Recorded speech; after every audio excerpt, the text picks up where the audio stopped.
ಆಗೋಯ್ತು. ಏನ್ ಹೇಳ್ಬೇಕು ಅದಕ್ಕೆಲ್ಲ? ಆಸೆ ಪಡೋದ್ರೆ ತಪ್ಪೇನೋ? ಯಾಕೋ ಈಗೆಲ್ಲ ಆಗತ್ತೆ? ಗೌತಮ್, ಸಮಾಧಾನ ಮಾಡ್ಕೊ, ಮನ್ಸಿಗೆ ಹಚ್ಕೋಬೇಡ ಪ್ಲೀಸ್.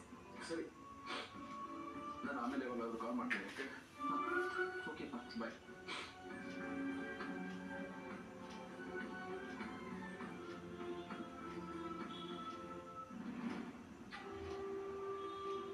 ಇವಳೊಬ್ಳು ಈ ಪ್ರೋ ಒಂಥರ ಅಂಟಾದ್ರೆ ಇವಳು ಇನ್ನೊಂಥರ.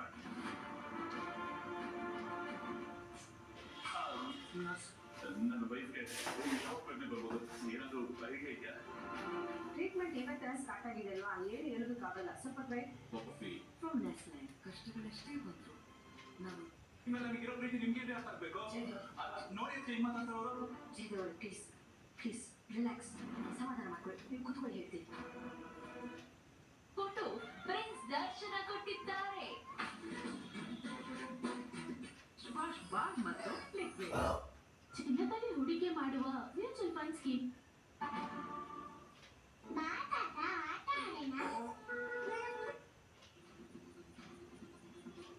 ಕೊಂಡೋಗಿ ಲೋಕಾಯುಕ್ತ ಕೊಟ್ಟಂತ ಸಂದರ್ಭದಲ್ಲಿ ಅವರು ನ್ಯಾಯಾಧೀಶರು ಕೊಟ್ಟಿರ್ತಕ್ಕಂಥ ತೀರ್ಪಿಗೆ ಗೌರವಿಸಿ ಒಂದು ಕೇಸನ್ನು ರಿಜಿಸ್ಟರ್ ಮಾಡಿಕೊಂಡು ತಕ್ಷಣ ಇನ್ವೆಸ್ಟಿಗೇಷನ್ ಅನ್ನು ಪ್ರಾರಂಭ ಮಾಡಬೇಕಾಗ್ತದೆ. ಏಕೆಂದರೆ ಕಾನೂನಿನಡಿನಲ್ಲಿ ನ್ಯಾಯಾಧೀಶರು ಕೊಟ್ಟಿರ್ತಕ್ಕಂಥ ಆದೇಶ ಎಲ್ಲರೂ ಕೂಡ ಪಾಲನೆ ಮಾಡಬೇಕಾಗ್ತದೆ. ಸಾಮಾನ್ಯ ಜನರು ಕೂಡ ಯಾವುದೋ ಒಂದು ವಿಶೇಷ ಸ್ಥಾನದಲ್ಲಿರುವಂಥ ವ್ಯಕ್ತಿನೂ ಕೂಡ ಪಾಲನೆ ಮಾಡಬೇಕಾಗ್ತದೆ. ಹಾಗಾಗಿ ನನಗೆ ನಂಬಿಕೆ ಇದೆ, ಮಾನ್ಯ ಲೋಕಾಯುಕ್ತ ಸಂಸ್ಥೆ ಮೈಸೂರು ಡಿವಿಷನ್ SP ಅವರು ತಕ್ಷಣ ಕೇಸನ್ನು ರಿಜಿಸ್ಟರ್ ಮಾಡ್ಕೊಂಡು ಇನ್ವೆಸ್ಟಿಗೇಷನ್ ಮಾಡ್ತಾರೆ ಅಂತಕ್ಕಂಥ ಸಂಪೂರ್ಣ ನಂಬಿಕೆ. ಮೊಡ ಸೇರಿದಂತೆ ಇತರೆ ಪ್ರಕರಣಗಳಲ್ಲಿ ಕಾನೂನಿನ ಕುಣಿಕೆಯಿಂದ ರಕ್ಷಣೆಯನ್ನ ಪಡೆಯಲು ಸಿಎಂ ಸಿದ್ದರಾಮಯ್ಯ ಮುಂದಾದ್ರ ಅನ್ನೋ ಅನುಮಾನ ಕಾಡುವುದಕ್ಕೆ ಶುರುವಾಗಿದೆ. ಸಿಬಿಐ ತನಿಖೆ ಎದುರಾಗಬಹುದು ಎಂದು ರಕ್ಷಣೆ ಪಡೆಯಲು ಸಿಎಂ ಸಿದ್ದರಾಮಯ್ಯ ಮುಂದಾಗಿದ್ದಾರೆ ಎನ್ನಲಾಗ್ತಾ ಇದೆ. ಸಿಬಿಐ ತನಿಖಾ ದಳಕ್ಕೆ ಮುಕ್ತ ಅನುಮತಿಯನ್ನ ನೀಡಿರುವ ಅಧಿಸೂಚನೆಯನ್ನ ವಾಪಸ್ ಪಡೆಯುವುದಕ್ಕೆ ಕ್ಯಾಬಿನೆಟ್ ನಿರ್ಧಾರ ಮಾಡಿದೆ.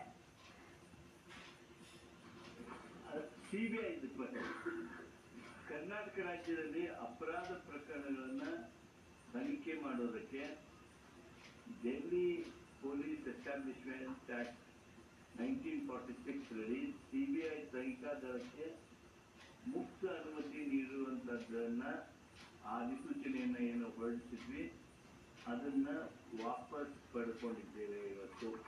ಯಾಕೆ ಅಂದ್ರೆ ಈ ಸಿಬಿಐದವರು ಅಥವಾ ಕೇಂದ್ರ ಸರ್ಕಾರದವರು ಅವರ ಇನ್ಸ್ಟ್ರೂಮೆಂಟಾಲಿಟಿಯನ್ನು ಏನು ಬಳಕೆ ಮಾಡ್ತಾರೆ, ಆ ಬಳಕೆ ಸಂದರ್ಭದಲ್ಲಿ ಜುಡಿಷಿಯಸ್ ಆಗಿ ಬಳಕೆ ಮಾಡ್ತಾ ಇಲ್ಲ ಅನ್ನುವಂಥದ್ದು ಸ್ಪಷ್ಟ ಆಗಿದೆ.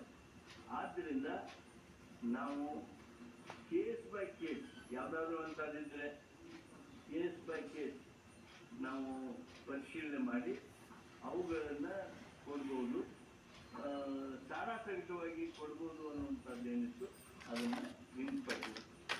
ಇನ್ನು ರಾಜ್ಯಪಾಲರ ವಿರುದ್ಧ ಸರ್ಕಾರ ಸಮರ ಮುಂದುವರಿಸಿದೆ. ಗವರ್ನರ್ ಮೇಲಿಂದ ಮೇಲೆ ಸರ್ಕಾರಕ್ಕೆ ಪತ್ರ ಬರೆಯಲಾಯಿತು.